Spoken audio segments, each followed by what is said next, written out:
Adventuristas. Ngayon ay 8:30 p.m. So medyo maaraw pa.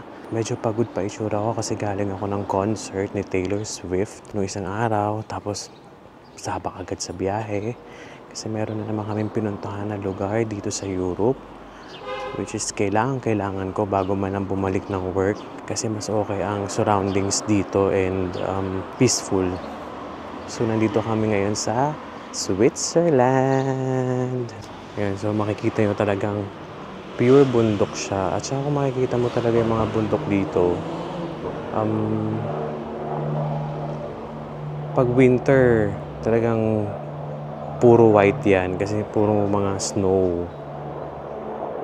Ayan, may mga touch pa ng snow eh. May mga natitira pa eh. Ayan. Ang ganda tignan. Saka yung hangin dito, ibang klase. Pakalinis. So, dito kasi, karamihan ng mga bahay dito is parang same lang din sa Germany. Pero, surroundings talaga is mga bundok. Kaya more on nature talaga dito. Sightseeing nila dito. Kaya nakaka-relax ng mind. So kung bibigyan ulit ako ng chance na makabalik dito, talagang gusto kong bumalik. May pupuntahan ulit kaming isang lugar na malapit dito. Yung pwede ka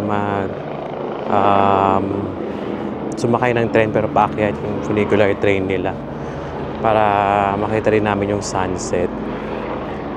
So, pag nakikita nyo yung mga bundok dito, may mga eroplano, may helicopter, meron din mga nagpa-paragliding. Galing nga eh. Dito kasi sa Switzerland, iba yung currency nila, hindi na euro. Although tumatanggap sila ng euro, pero yun nga lang, conversion ng francs nila. So, kasi currency nila dito is Swiss francs. So, kung pupunta kayo dito, mas maganda kung meron na lang kayong card or ipapalit nyo na rin ng francs yung mga euro nyo. So, nandito kami ngayon sa Interlaken West. Meron kasi galing 2 station dito. Merong West, merong Ost. So, nandito kami ngayon sa West kasi mas malapit sa tinutuluyan namin.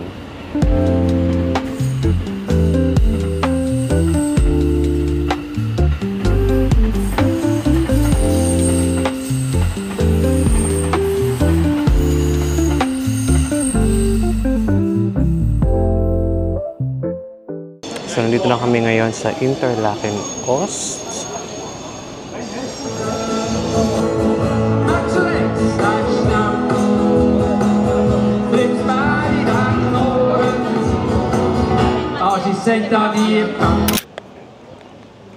Ganda. So, yung parang park nila. Lake din siya.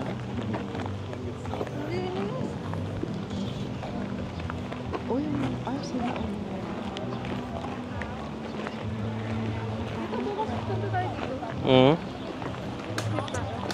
Pwede. So, ito ang park nila. Ganda, no?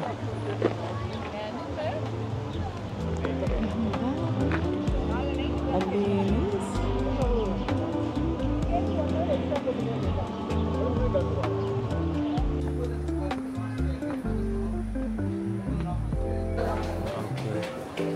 Just walk through, it's open. Thank you.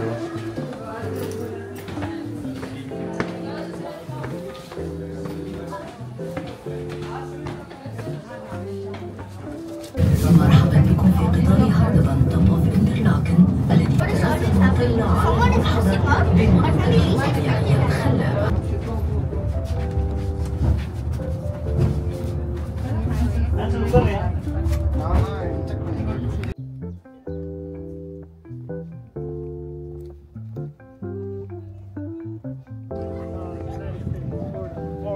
Texas. Oh, nice.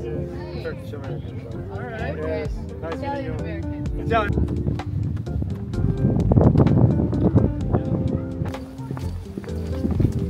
Hi.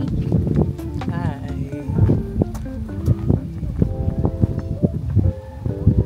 Gusto mo sigaw?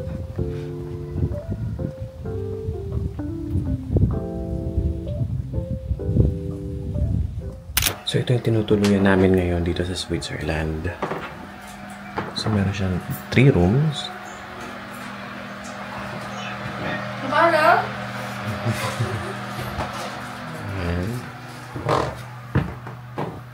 So, meron siyang kitchen na kasama. So, ayun. And meron siyang CR dito. And ito yung kwarto ko. So, 3 ang rooms niya, all in all. So, okay na rin. Kasi tag-iisa kami ng room. So, nagulat kami. Akala ko 2 room lang. Siguro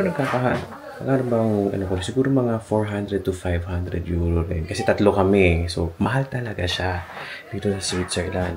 So, parang itong nakuha kong room, sa Agoda ko lang ito nakuha. And para sa mukhang, Airbnb. Pero ayos na rin. So, for 3 days, okay na. Mahal talaga dito sa Interlaken. Dito namin ngayon dito sa Switzerland, dito sa Interlaken West. So, wala naman kaming itinerary ngayon masyado. Wala naman kaming tour na binook. Kumbaga parang sarili na lang namin, DIY lang.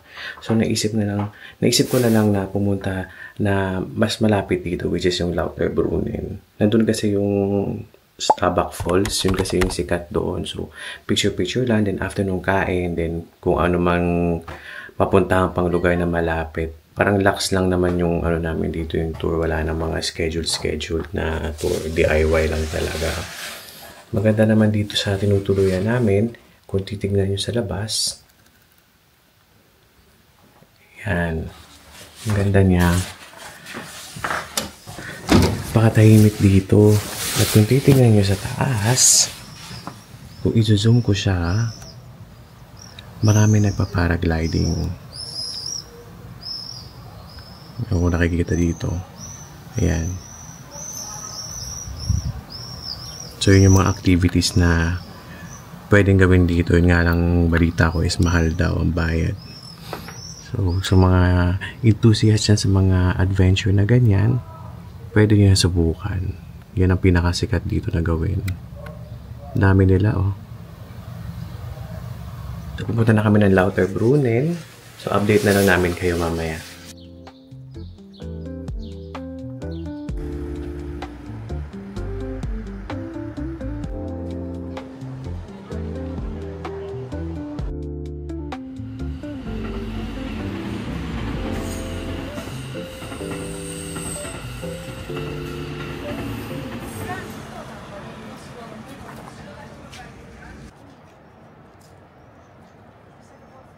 So ito, nandito na kami ngayon sa Lauterbrunnen. Yan, tapos na kami kumain ng breakfast. Then pupunta na namin sa Staubach Waterfall. Maraming turista ngayon kasi Sabado eh. Ang dami rin naglalakad. Kaya ito yung way na papunta doon.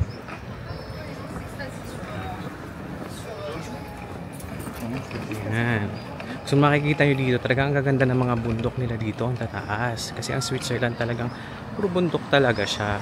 And kung makikita nyo, dun sa dulo, yung white na yan, yan yung bundok na may mga snow pa. So, ayan ang Staubach Waterfalls. Ganda, di ba? Yan ang sikat dito sa Lauterbrunnen. Yan.